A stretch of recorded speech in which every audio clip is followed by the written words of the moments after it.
الذين آمنوا إذا قمتم إلى الصلاة فاغسلوا وجوهكم وأيديكم إلى المرافق وامسحوا برؤوسكم وأرجلكم إلى الكعبين. صدق الله العظيم. اللهم ارحمنا بالقرآن.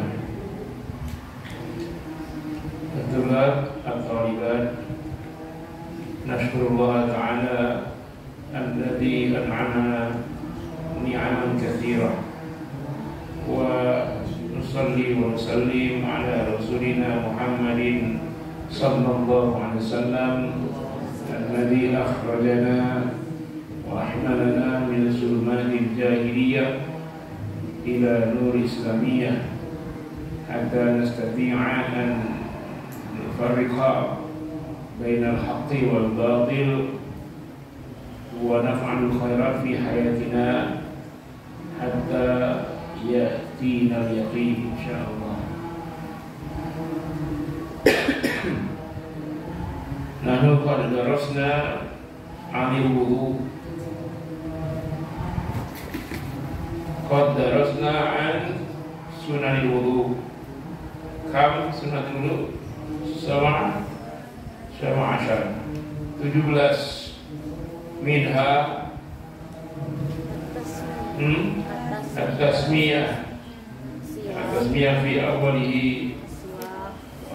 السواك، غسل الكفين، المضمضة، والاستنشاق، تخليل اللحية، تخليل الأصابع، تسليم الغسل، التيمم، الدلك، المواء، مسح الأذنين، إطالة الغرة والتهجير، الانتصار في الماء وامتنع، انحراف من البحر، الدعاء أثناءه، الدعاء بعده،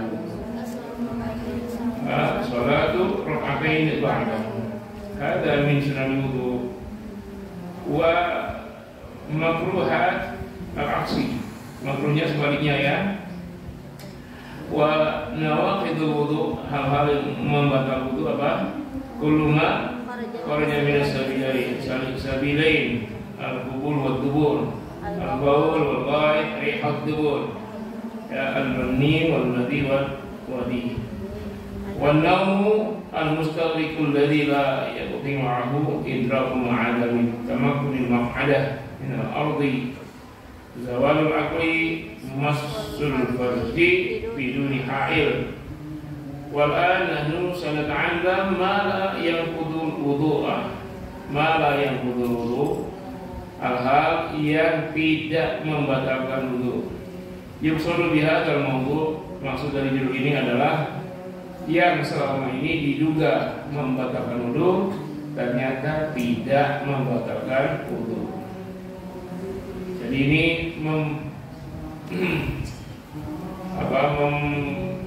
memperbaiki persepsi keliru, persangkaan keliru yang menyebar di pemahaman masyarakat bahwa beberapa hal membatalkan wudu tapi tidak. Tapi pembahasan ini masuk wilayah khilafiyah. Nah, kalau dikatakan di judul Syekh Sabiq ini adalah hal-hal yang tidak membatalkan wudu, kalau menyebar pemahaman di kalangan Islam ini membatalkan wudu, berarti tidak, hal tersebut tidak membatalkan wudu menurut Syekh Sabiq dan yang semazhab dengannya.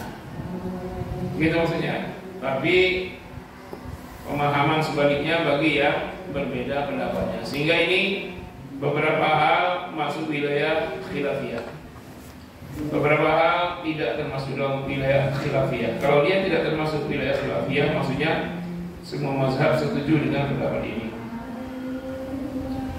Tapi kalau misalnya wilayah khilafiyah, yang kita bahas ini semata menurut kitab fikih sunnah Syekh Sabiq ya, dan yang semazhab dengannya. Tinggal kita melihat dalilnya, sehingga penting bagi kita untuk memahami pendapat yang diutarakan oleh beliau dalam kitab fikih sunnah ini untuk menjadi bahan pertimbangan, sehingga bahan pertimbangannya bisa kita pegang menjadi amalan, bisa juga kita tidak jadikan amalan dengan adanya dalil lain yang lebih kuat misalnya. Ya, nah begitulah cara memahami kitab kalau ada khilaf khilafiyah, bukan kita ikut-ikutan tanpa memahami dalil para ulama yang menyampaikannya.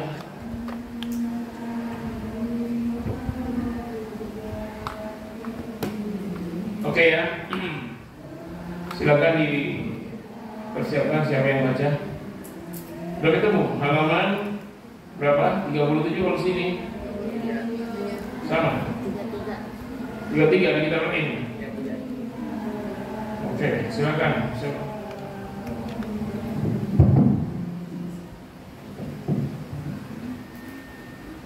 Bismillahirrahmanirrahim. Ma la yanqudul wudu'i ahbabna an nushira ila ma zunna annahu naqidun lil wudu'i wa laysa binaqidin li'adami urudi dalilin sahihin yumkinu an yu'awwala alaihi fi dhalika. Maksud dari judul dulu ya. Ahbabna, kami ahbab, kami habib, kami sangat ingin. Ini kalau ada lafaz ahbabna maksudnya arabna, tapi bedanya kalau arabna ingin dalam kondisi biasa-biasa. Tapi kalau ahbabna kami ingin dengan suka hati, kami ingin dengan senang hati an-nusyira ila ma zunna, untuk menjelaskan kepada apa-apa yang diduga annahu naqidun lil wudu'i, bahwasanya hal tersebut dianggap, diduga, disangka naqidun, membatalkan lil wudu, walaysa binaqidin, tapi sebenarnya tidak membatalkan wudu. Kenapa? Karena li'adami wurudi dalilin sahihin, tidak adanya hadis urut istilahnya, kayak kalau bulan nuzul, kalau hadis urut tidak adanya muncul atau tidak adanya wujud dalil sahih yumkinu an yu'awwala alaihi bidzalik, ya, yang memungkinkan, dalil itu memungkinkan menjadi pegangan hal tersebut. Wa bayanuhu fi ma yali, dan penjelasannya adalah sebagai berikut. Pertama, silakan.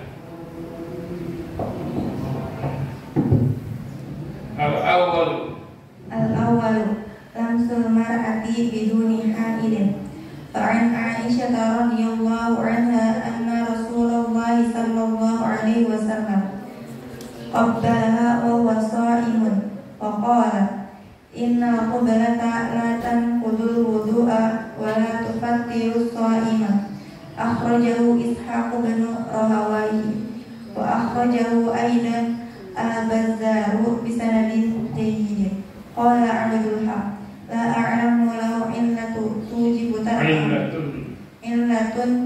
tarkahu wa anna a'lamu lahu illatan maf'ul bihi. La a'lamu lahu illatan tujibu tarkahu wa anha radhiyallahu anha qalat faqadtu Rasulullah sallallahu alaihi wasallam dhata lailatin minal firashi fatamastu fawada'tu yadi ala batni qadamayhi wa huwa fil masjid wa huma mansubatani wa huwa yaqulu Allahumma inni a'udzu biridhaka min sakhatika wa a'udzu bi mu'afatika min 'uqubatika wa a'udzu bika minka la uhsi sanaa 'alaika anta kama asnaita 'ala nafsika. Rawahu Muslim wa Tirmidzi wa sahhahu. Wa anha radhiyallahu anha anna an-nabiy sallallahu alaihi wasallam qabbala ba'da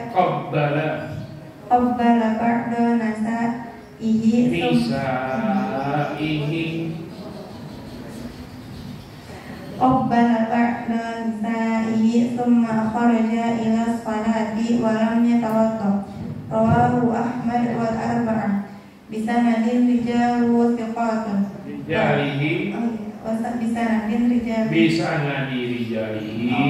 Bisanadin rijalihi thiqatun. وعنها رضي الله عنها قالت كنت أنام بين يدي النبي صلى الله عليه وسلم ورجلي في قبلته فإذا سجد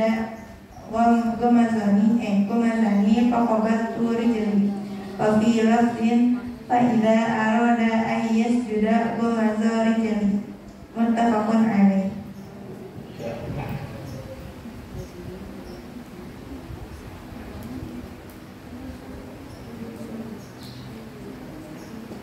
Oke. Yang pertama lamsul mar'ati biduni ha'ilin, menyentuh istri. Pada sebagian orang mengartikan menyentuh perempuan, saya lebih senang mengartikannya menyentuh istri. Karena kalau menyentuh orang lain yang bukan mahram nggak ada pembahasan, itu haram sudah. Nah, yang dalam hal menyentuh perempuan itu haram siapa? Istri, atau menyentuh ya tangan dan mencium tangan ibu kandung. Ya, kalau diartikan luas itu kondisi yang tidak normal, misalnya sedang ada kerumunan di sebuah acara besar, tampil akbar, itu tak sengaja. Tapi dalam hal yang menyentuh istri itu sengaja, ya, apakah itu termasuk membatalkan wudu? Pertama, lamsul mar'ati biduni ha'ilin, menyentuh istri tanpa ada ha'il penghalang, langsung secara langsung. Pada sebagian orang mengatakan batal wudu, tapi menurut kitab ini dan saya sabik dan yang bersemasa dengan ini tidak membatalkan wudu. Kenapa? Banyak sekali dalilnya. Wa'an Aisyah radhiyallahu anha, dari Bunda Aisyah radhiyallahu anha, anna Rasulullah sallallahu alaihi wasallam, bahwa Rasulullah sallallahu alaihi wasallam qabbalaha, mencium dia. Rasul mencium istrinya. Dalam keadaan apa? Wa shaimun, dalam kondisi beliau sedang berpuasa. Wa qala, lalu dia berkata, jadi Nabi sambil mengajarkan Aisyah, innal qablata, sesungguhnya mencium istri, la tanqudul wudu'a, tidak membatalkan wudu, wala yuftiru shaim, tidak membatalkan puasa. Tidak membatalkan wudu dan tidak membatalkan puasa orang yang berpuasa. Akhrajahu Ishaq bin Rahawai wa akhrajahu aidan, berarti dari Ibnu Aisyah juga ya. Al-Bazzar mengeluarkan hadis bisanadin jayyidin. Jadi hadis nada juga diriwayatkan oleh Al-Bazzar. Kemudian qala Abdul Haq, la a'lamu lahu 'illatan tujibu tarkahu. Saya tidak mengetahui adanya ilat yang wajib meninggalkannya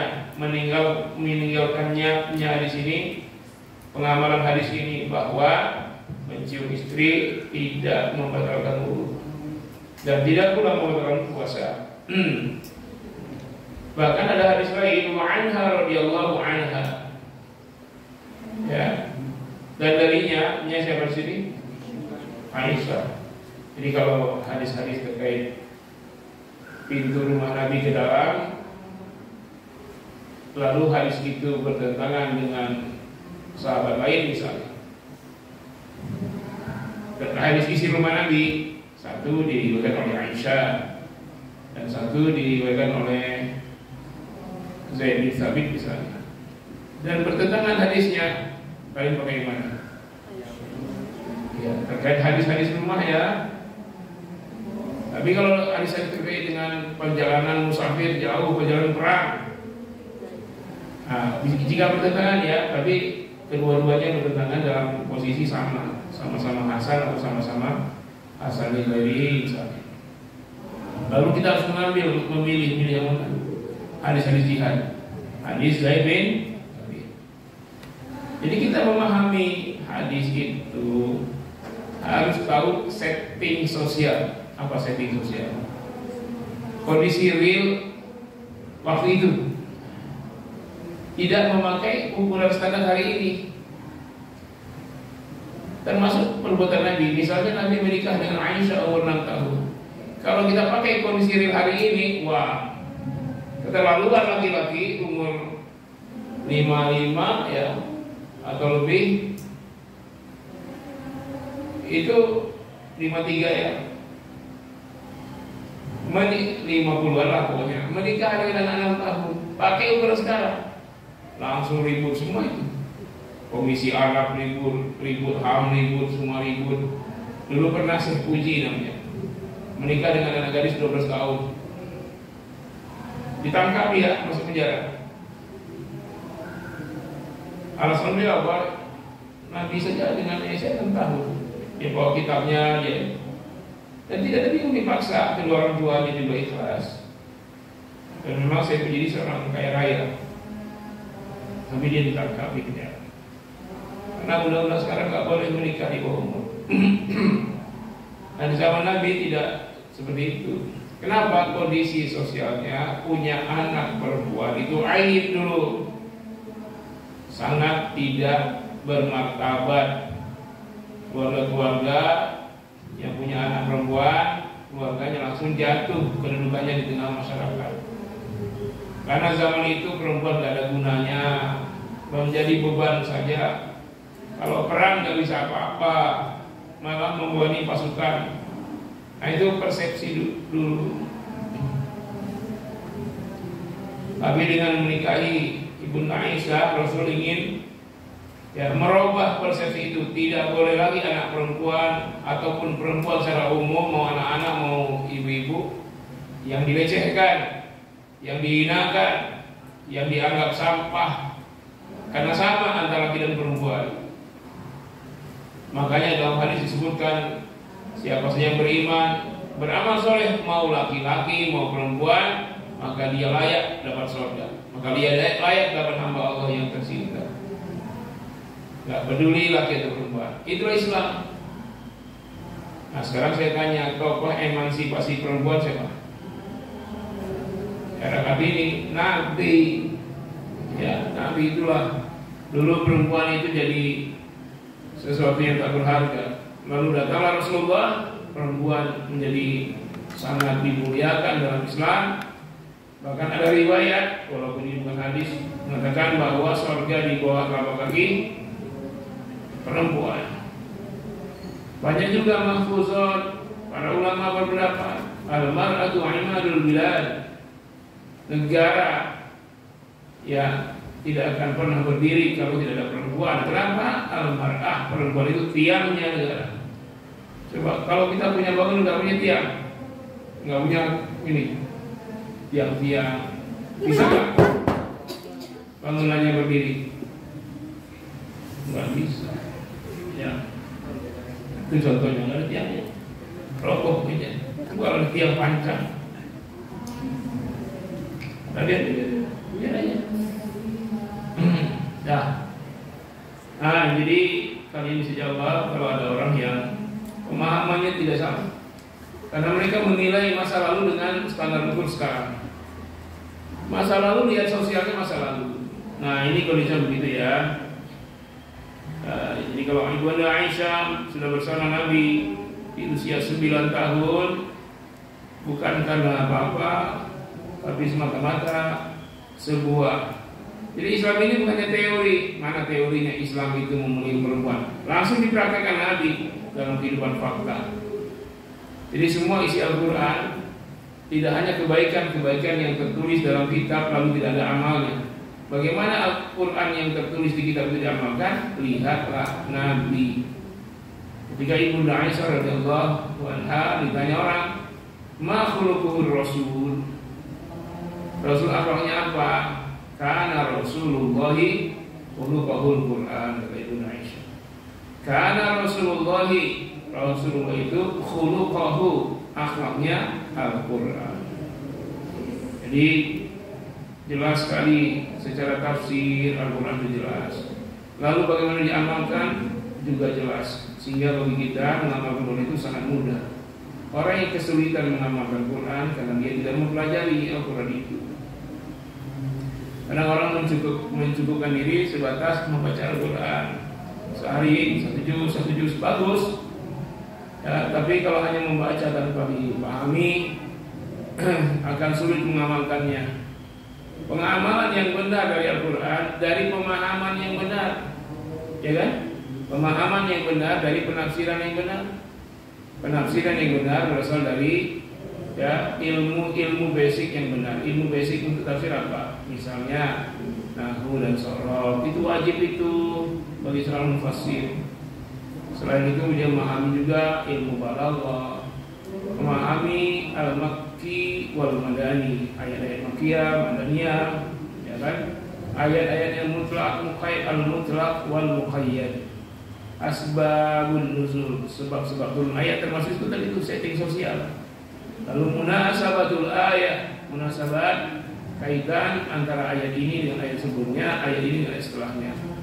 Atau kaitan surat ini dengan surat sebelumnya, surat ini dengan surat setelahnya, atau kaitan dengan ayat yang senada walaupun jauh, misalnya satu di juz 9, satu di juz 19. Tapi yang senada itu sifatnya adalah mufassirun. Satu ayat menjadi mufassirun li ayatin ukhra, menjadi mufassir bagi ayat yang lain. Ya, dan itulah as-sahha tafsirul Quran. As-sahha tafsirul Quran ay tafsirul ayah bil ayah atau tafsirul Quran bil Quran. Ya, jadi ayatun mufassiratun li ayatin ukhra atau ayatun mufassirat, mufassiratun li ayatin. Bisa jadi beberapa ayat menjadi penafsir untuk satu ayat. Bisa jadi satu ayat untuk penafsir beberapa ayat. Ya kan? Nah, misalnya satu ayat at-taqwa apa ditafsirkan oleh ayat kedua Al-Baqarah, ayat ketiga Al-Baqarah, ayat keempat dan kelima. Dzalikal kitabul la raiba fihi hudan lil muttaqin. Al-muttaqin man hum alladzina yu'minuna bil ghaib wa yuqimuna as-salata wa mimma razaqnahum yunfiqun. Ayatan tufassirul Quran, tufassirul muttaqin. Walladzina yu'minuna bima unzila ilaika wa ma unzila min qablik wa bil akhirati hum yuqinun. Hadhihi al-ayah tufassiru al-muttaqin aidan. Kam ayatan? Ayatain tufassiran al-muttaqin. Paham ya? Nah, hadis juga menafsirkan ayat.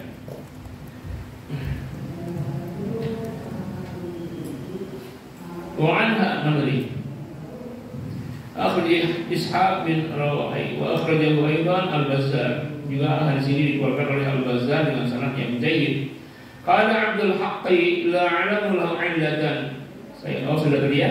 Wa anha radhiyallahu anha, dan darinya Ibu Aisyah radhiyallahu anha, qala dia berkata, faqadtu Rasulullah sallallahu alaihi wasallam, aku kehilangan Rasulullah SAW, kehilangan Nabi. Padahal kamar Nabi itu tidaklah luas, ya barangkali 3x3 meter lah, seukuran kamar sebuah kontrakan. Coba aja lihat tuh bekasnya di Masjid Nabawi. Cuman sekarang udah tutup rapat ya, karena di Masjid Nabawi. Ketika itu kata Bunda Aisyah, aku kehilangan Rasul SAW. Dulu tidak ada PLN, tidak ada listrik, gelap gulita, malam itu gelap gulita. Di luar saja gelap, apalagi di dalam rumah. Nggak ada juga lilin, juga dimatikan, nggak ada. Nah, lalu mencari Nabi, kehilangan Nabi. Zata lailatin minal firasyi, dari tempat tidur. Fa kamistuhu, iltamasa yaltamisu, ya. Ifta'ala ya, iltamasa, iltamastuhu jadi ya. Fa tamastuhu, aku menyentuh beliau. Beliau siapa yang menyentuh? Ibu Aisyah. Siapa yang disentuh? Beliau sallallahu. Fa wada'tu yadi, lalu tanganku, aku letakkan tanganku ala batni qadamaihi, di tengah-tengah kedua telapak kaki beliau. Jadi meraba-raba mencari Nabi, tangannya menyentuh kedua kaki Nabi dalam kondisi kaki Nabi itu wa huwa fil masjid ya.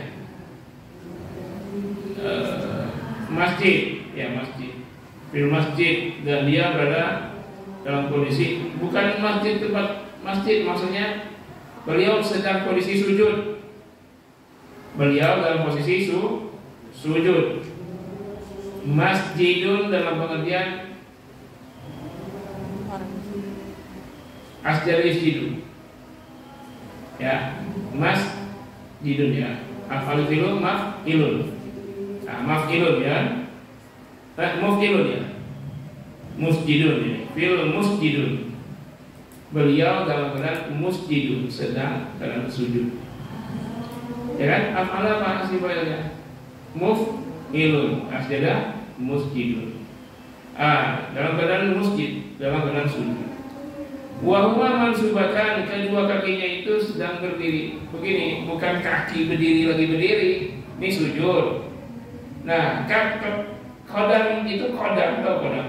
Kaki cuman sampai mata kaki, itu kodam. Tapi kalau kaki sampai ke paha, rijlun.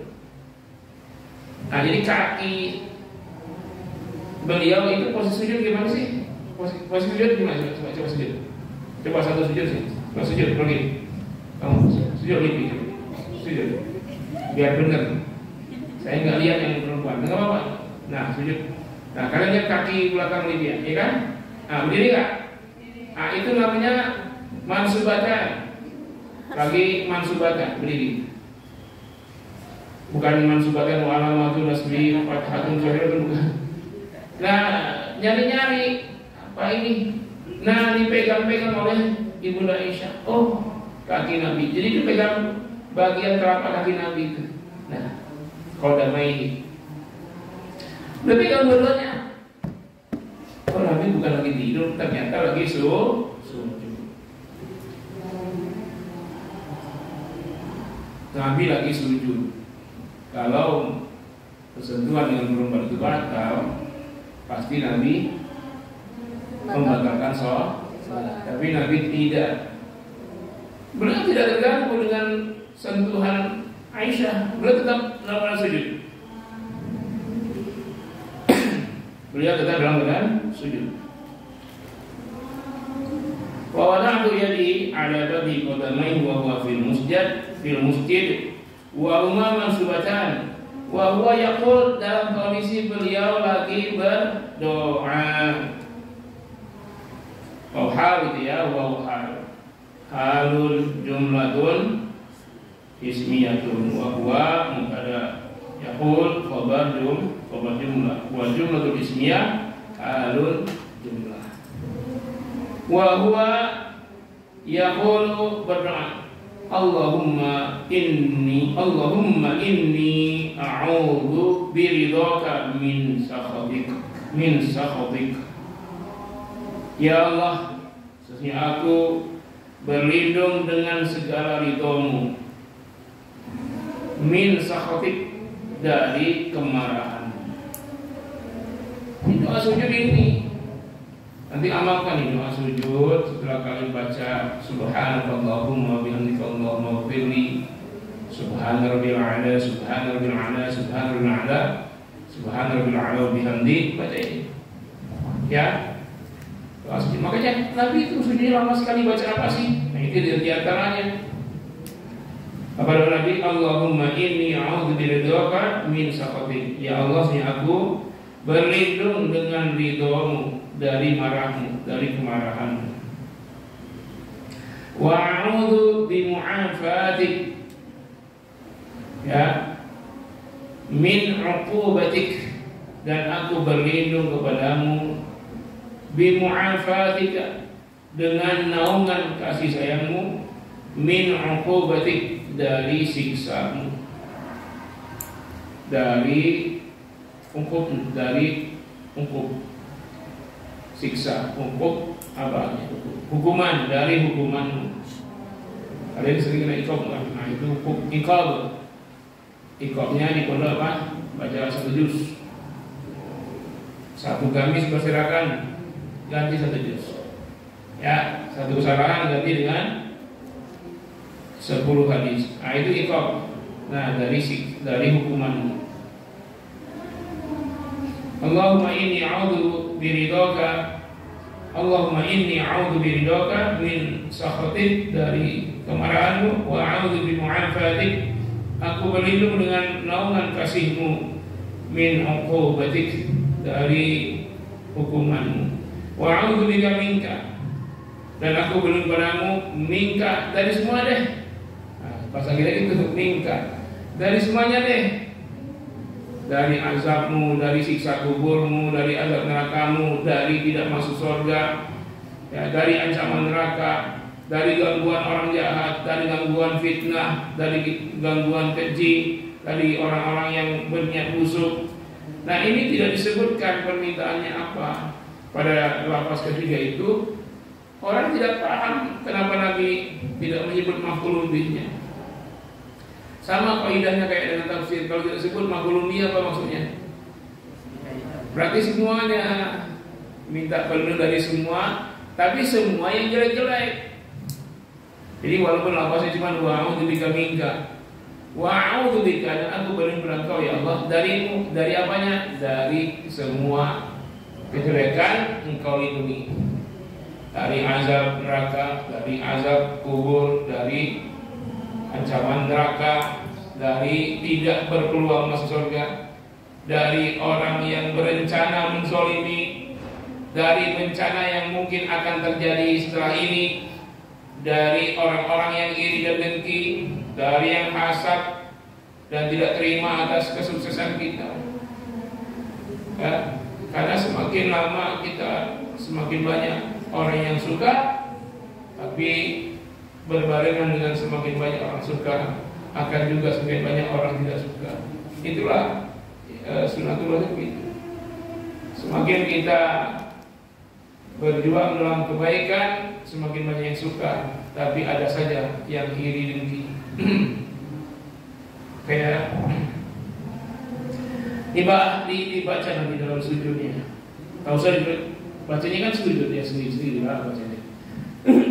Tapi ditambah untuk bacaan bersama bagi yang memimpin sholat, bagus ini. Nanti kalau jadi ya, tambah doa ya untuk sholatnya. Gak apa-apa banyak-banyak hafal doa. Nanti setelah kalian keluar dari pondok, doa itulah modal untuk pribadi kalian, perisai kita. Kalau di pondok, keluar dari pondok nanti belum bisa apa-apa, banyak-banyak doa. Nanti ketika justru diminta orang baca doa, ini doa-doa yang mustajabah, sumbernya jelas dari Al-Quran, sumbernya jelas dari hadis. Saya minta nanti saya kalau nyetel ceramah Ustaz diseleksi lah. Bukan kita tidak setuju Ustaz, untuk hal-hal yang masih khilafiyah jangan. Nanti santri jadi pegangan, bahaya akidahnya. Ada Ustaz ceramah, ya seorang ulama ini, seorang kiai ini, seorang ustaz ini, seorang habib ini ketemu Rasulullah dalam keadaan sadar. Nah, itu harus ditanya dulu. Rasa-rasanya ini hal yang sangat tidak mungkin, karena Nabi menyebut kemungkinan terbesar ketemu Nabi dalam kondisi tidur. Bagaimana orang bisa ketemu Nabi dalam sadar?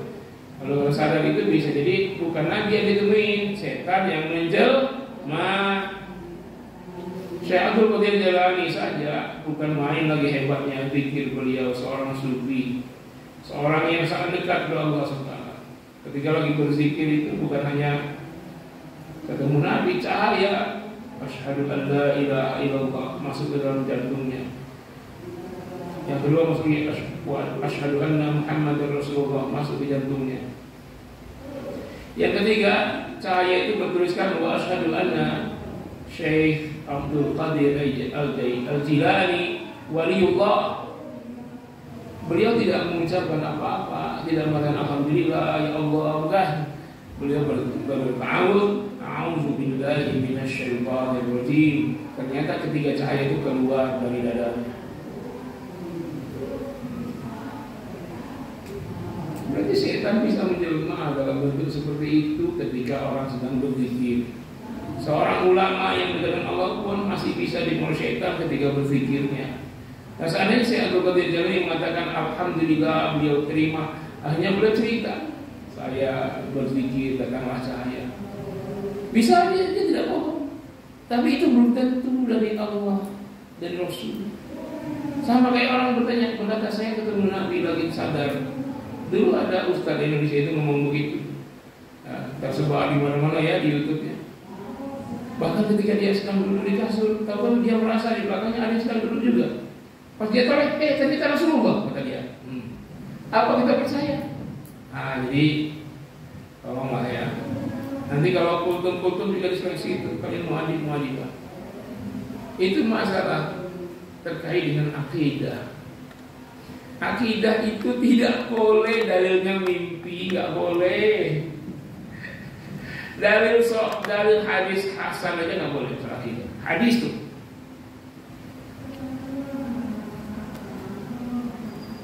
Makanya nanti saya mengajak kalian untuk kita belajar mustalah hadis lagi ya. Biar kita kembalikan ini masalah akidah. Nah, walaupun siapa orangnya, ulama bagaimanapun dia mengatakan saya ketemu Nabi kalau sadar, sebaiknya tidak usah dipercaya walaupun jangan benci si ustaz. Ini kadang-kadang kesintaan kepada ustaz membuat kita menerima semua pun apa yang dia kata. Ada ustaz yang terkenal yang saya juga senang dengarnya.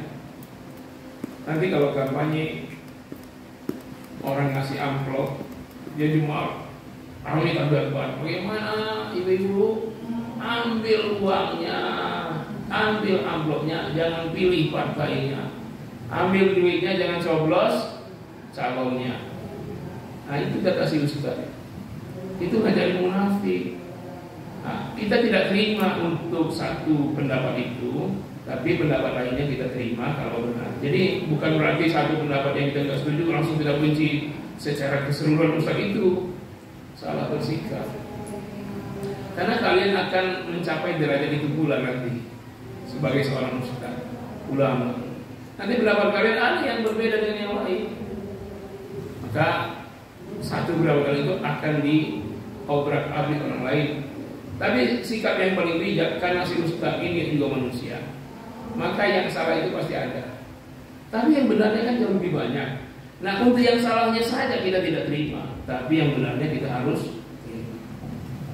Sama halnya yang kemarin saya lagi dengar di sini juga nih, kamu ya salah itu yang ada ustaznya bilang itu, Habib ini ketemu Nabi dalam mimpi, dalam sadar. Terus berulang. Nanti diceramah santri pula, nanti diceramahkan pula ketika terasa, diceramahkan pula kemana-mana. Nah, salah mengutip. Itu akidah, iman melalui akidah. Kalau akidah, dalilnya tuh paling rendah tuh hadis sahih. Pertama ayat Quran, kedua hadis mutawatir, tiga hadis sahih. Hadis sahih saja banyak yang khilaf. Ada yang mengatakan masalah akidah hadis sahih belum bisa terima. Ada yang mengatakan sahih tetap terima. Tapi hadis hasan itu tidak dhaif ya. Hasan li dzatihi enggak bisa dipakai dalam masalah akidah. Hasan li ghairihi juga apalagi sekedar mimpi sang ustaz, maka tidak bisa jadi dalil. Dalil ketemu Nabi, kan akidah. Dalil ketemu Nabi dalam sadar, tapi ungkapan seorang ustaz bukan hadis. Sedangkan hadis hasan saja, hasan li ghairihi, tidak bisa jadi dalil perkara akidah. Tapi kalau perkara muamalat, syurubat, ukulat, libasat, boleh. Jelas ya? Nah, itu juga pentingnya belajar fikih. Nah ini, ya a'udzubika minka. Pokoknya dari segala ya Allah yang jelek-jelek aku berlindung pada Engkau ya Allah dari. Nah sebentar lagi nih krisis. Bukan sebentar lagi ya. Kata Menteri Keuangan 6 atau 5 bulan lagi lah dari sekarang akan krisis dunia. Ternyata bukan dari 5 bulan akan datang, dari sekarang. Bukan kita tuh ada yang suka pulang kampung, nggak tahu apakah terus pulang kampung apa selamanya, apakah sebentar. Terus yang jual sate di dekat situ juga tutup ya. Yang jual ronde-ronde apa segala macam itu kan banyak di mejanya makanan-makanan tuh. Sebagian yang nitip itu sudah tidak jualan lagi. Madura yang jual warung beras tutup sudah. Yang pertama pernah buka di depan asrama putri sudah tutup, nggak buka lagi sekarang kan? Ayam penyet apa tuh? Berkrisis. Sekarang udah krisis. Bukan 5 bulan lagi seperti kata Menteri Ekonomi, Menteri Keuangan. Dari sekarang sudah krisis. Nah, bisa saja niat kalian ke situ doa, tapi mintanya kepada Allah.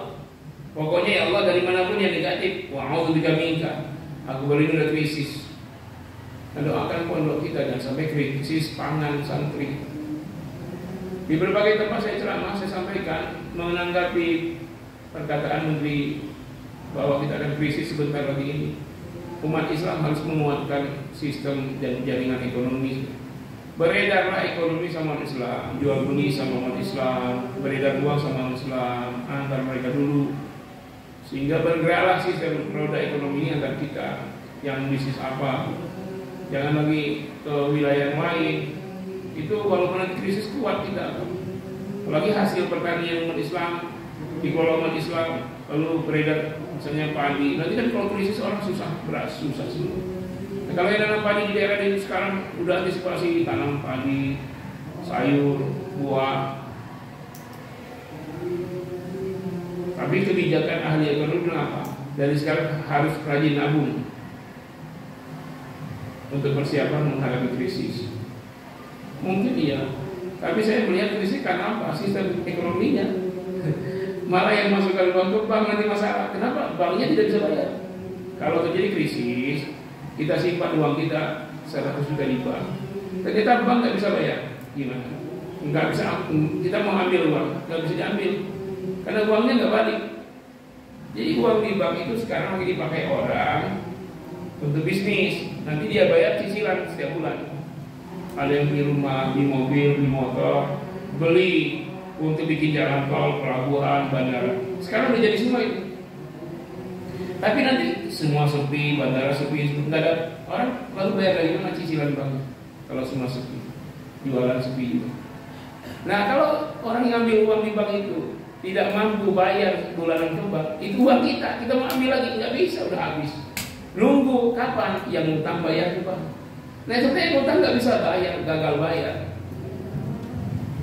Nah, saya tidak setuju dengan anjuran bahwa kita harus tabung. Tidak, uang itu justru harus dibisniskan. Jadi warung bakso, jadi warung apa. Nah, di santri begitulah, warung santri diperkuat. Jadi bukan simpan uang sistemnya.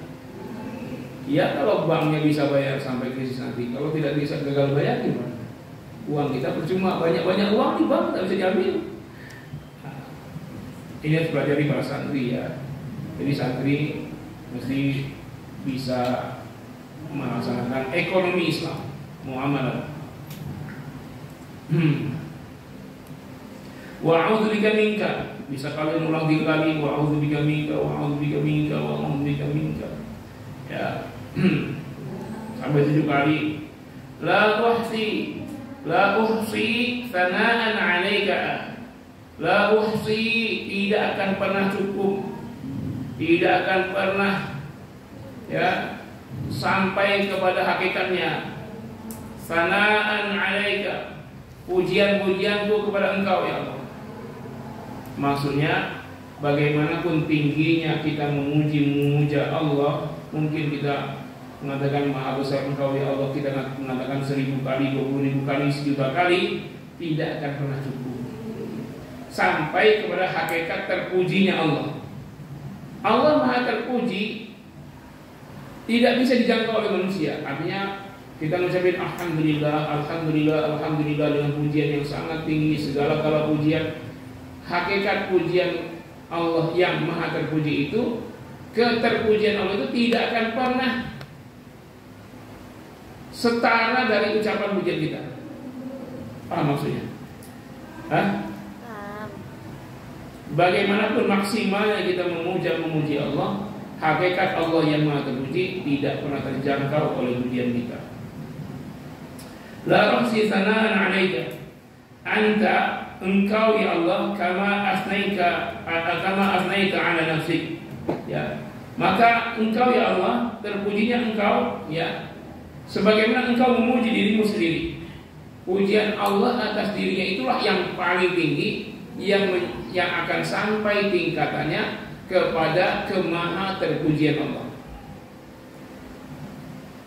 Sedangkan pujian seluruh manusia, katakanlah seluruh manusia, seluruh malaikat, seluruh makhluk ya, bahkan malaikat yang jumlahnya tak terhingga itu, di dunia, di langit, di bumi, di mana saja memuja Allah tak henti-hentinya. Seluruh binatang di bumi dan dimanapun memuji Allah. Seluruh makhluk memuji Allah.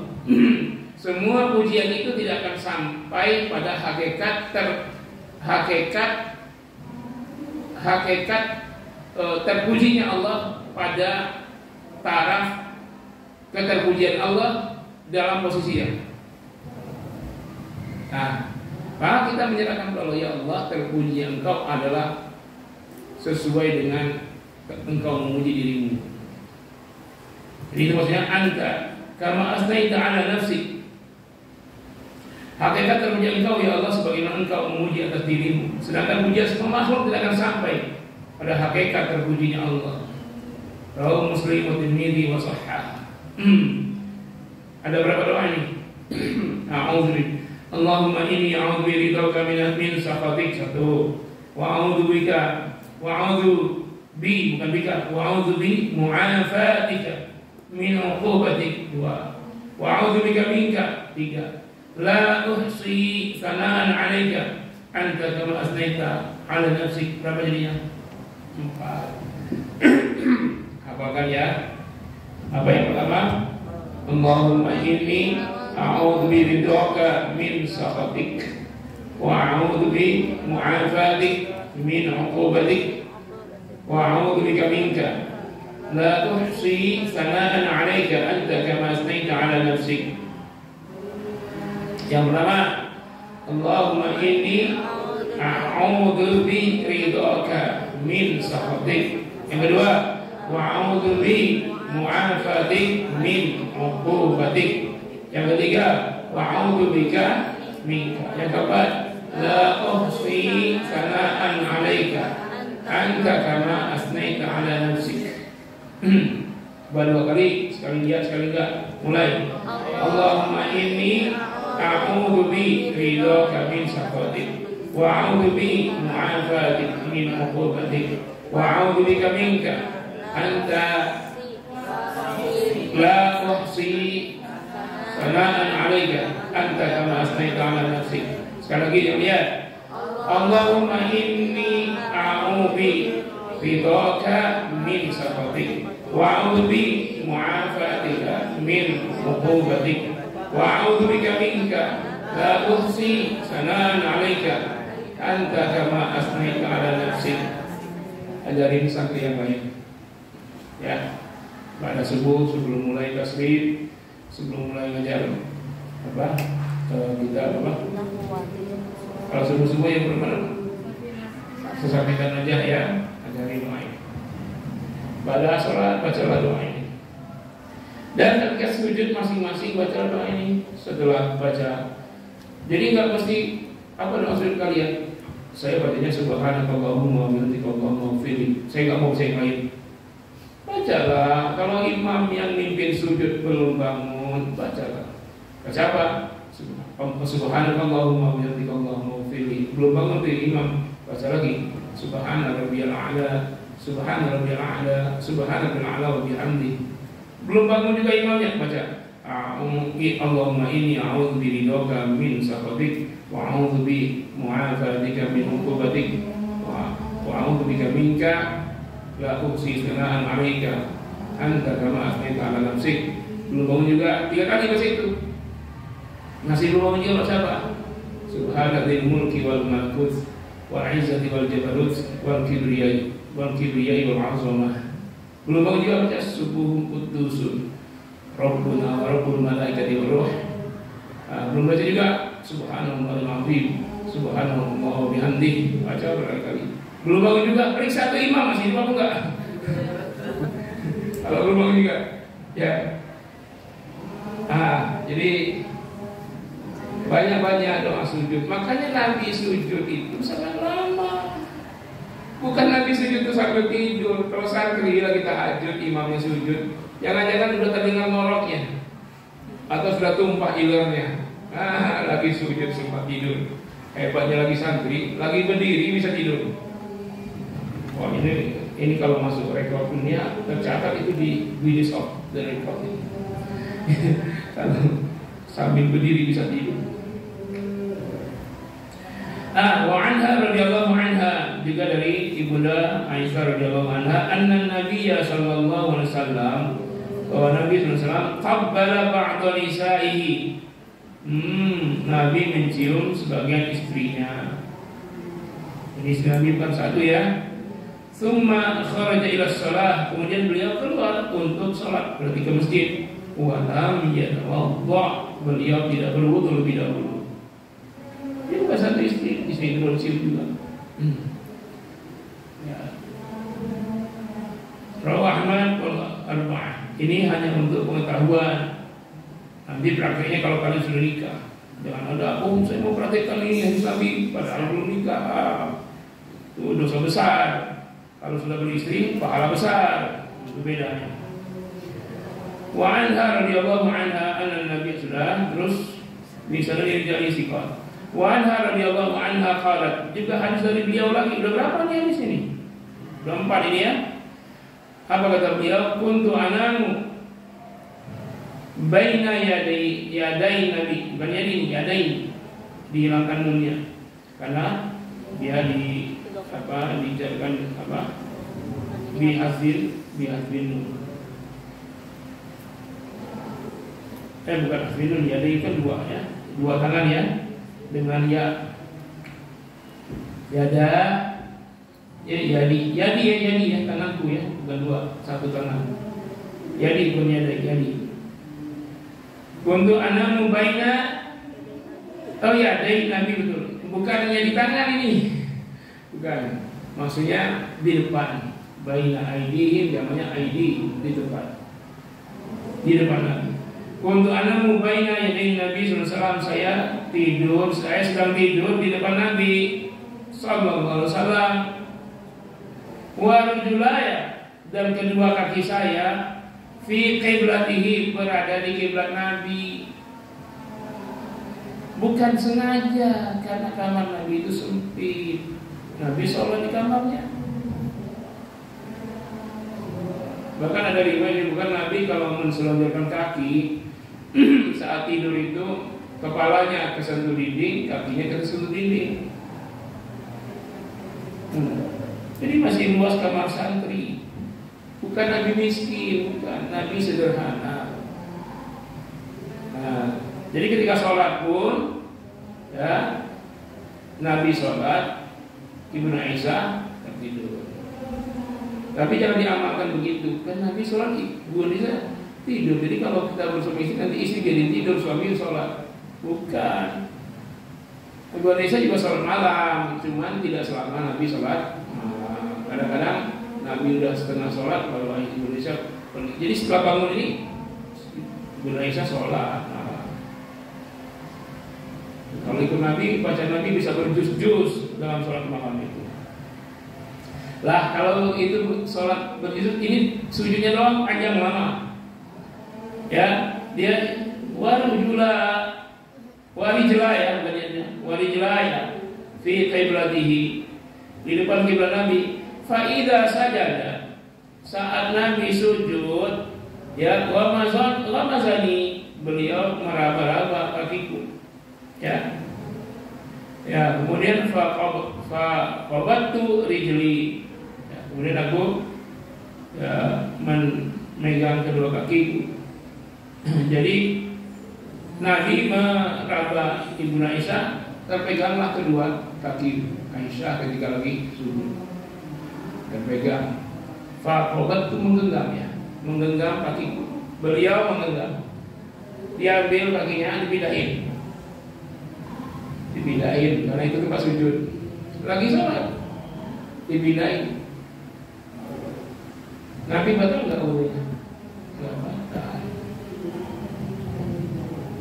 Wa fi lafzi, pada lafaz yang lain, fa idza arada ayyasjuda ghamaza rijli, Ketika beliau hendak sujud, beliau meraba-raba kakiku. Meraba maksudnya mencari-cari kiri Aisyah. Oh, ini kaki dipindahkan, baru udah sujud. Ya, bukan Nabi, hus kaki di sini orang sholat apa? Enggak begitu Nabi dengan istrinya. Apalagi sorbannya dikibas-kibas, dipukulin kaki, mikir orang sholat kaki sembarangan. Nah, Nabi enggak begitu. Ya, di raba, oh kaki istrinya itu Aisyah, lalu dipindahkan baik-baik pelan-pelan, udah sujud. Mungkin lagi sujud, kalau tidur nggak sengaja ketendang kepala Nabi lagi itu mungkin ya, kalau bolak lagi kakinya balik ke tempat semula. Nabi lagi sujud, kenapa bisa kemungkinan tertendang? Karena Nabi sujudnya lama. Kenapa lama? Doanya panjang. Semua tasbih itu Nabi baca itu. Semua subhanallahil a'la, subhanallahil azim, subhanallahumma bihamdika qili, subuhun qudusun, subhanallah wa bihamdi, subhanallahil azim. Apa lagi? Subhanadzil mulki wal malakut wal izzati wal jabarut wal kibriya wal azama. Subhanallah ini mungkin berkali-kali. Subhanallah, subhanallah, subhanallah, subhanallah. Berbanyak-banyak. Ini lagi doanya. Apa doanya tadi? Apa? Allahumma inni a'udzu bi ridhaka min sakhatik wa a'udzu bi mu'afatik min 'uqubatik wa a'udzu bika minka la uhsi sana'an 'alaika anta kama asnaita 'ala nafsi. Ini doa luar biasa ini, paling aman kan. Baik ketika lagi sujud maupun doa-doa sehari-hari. Nah, ini lebih kalian pegang untuk diamalkan daripada yang ustaz-ustaz ceramahkan tapi dia bilang ini doa dari mimpi. Ketika saya mimpi ketemu Nabi, saya diajarkan begini-begini. Mungkin benar dia ketemu Nabi. Tapi kalau ustaz itu menyampaikan dengan penuh ketenangan, kerendahan hati, lalu tidak ada kesombongan, kalian pegang itu, betul kali itu. Tapi kalau dia sambil membanggakan diri, saya ulama yang ketemu Nabi, seolah-olah gitu ya, maka jangan dipakai hadisnya, jangan dipakai informasinya. Tapi kalau dia bicara ketemu Nabi dalam keadaan hidup, sadar, langsung berjumpa, sebaiknya tidak diamalkan apapun dari ungkapan sang ustaz itu. Jangan terkecoh, karena iman kepada Nabi masalah akidah. Sekali lagi masalah akidah, dalilnya hanya Al-Quran, hadis mutawatir dan hadis sahih. Hadis hasan saja tidak dipakai dalam masalah akidah, apalagi kata-kata ustaz. Disitulah pentingnya kita belajar ilmu sanad, ilmu mustalahul hadis. Oke, barangkali itu saja dulu. Karena pentingnya saya agak lama bicara di bagian pertama. Jadi tidak membatalkan wudu menyentuh istri. Lalu kalau perempuan lain mungkin Ustaz, nah itulah masalahnya. Ya. Di dalam pembicaraan hadis ini tentang hal tersebut tidak dibahas oleh banyak ulama. Kenapa? Karena hal yang sudah haram itu sudah dimaklumi. Sama kayak orang dilarang menikah dengan ibu kandung, saudara perempuan kandung ya. Ada nggak Quran sebut diharamkan menikah dengan monyet? Ada nggak? Kenapa nggak perlu? Nggak ada kan? Apakah karena tidak ada jadi boleh menikah dengan anjing? Menikah dengan babi? Nah, karena hal yang sudah maklum tidak perlu dibahas. Nah, sama begitu. Bagaimana dengan menyentuh yang bukan mahram? Karena dalam Islam tidak ada pacaran. Makanya perbuatannya itu dosa. Lah kalau misalnya dia berwudu sentuhan dengan pacaran bagaimana? Ya sudah pasti yang haram itu sudah haram ya.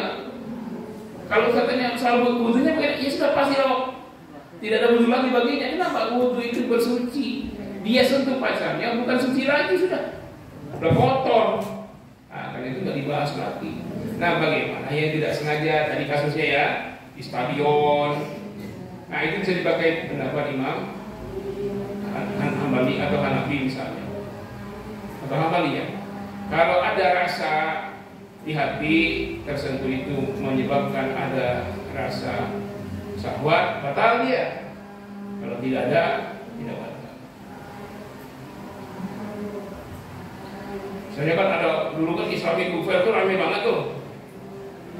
Lagi perempuan nggak terpisah di mana-mana. Pas lagi rame-rame mau ambil, ada yang dorong. Lalu perempuan tersentuh laki-laki, lagi tersentuh perempuan. Nah itu gimana? Bukan muhrimnya, bukan istrinya, orang lain. Nah itulah pendapat yang dibingungkan oleh para ulama mazhab. Kalau ada rasa di situ maka batal, nggak ada rasa ya nggak apa-apa.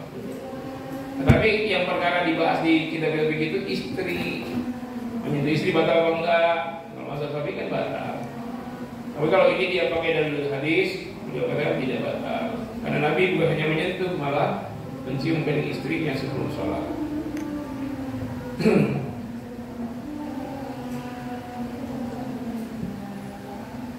Oke, barangkali itu ya.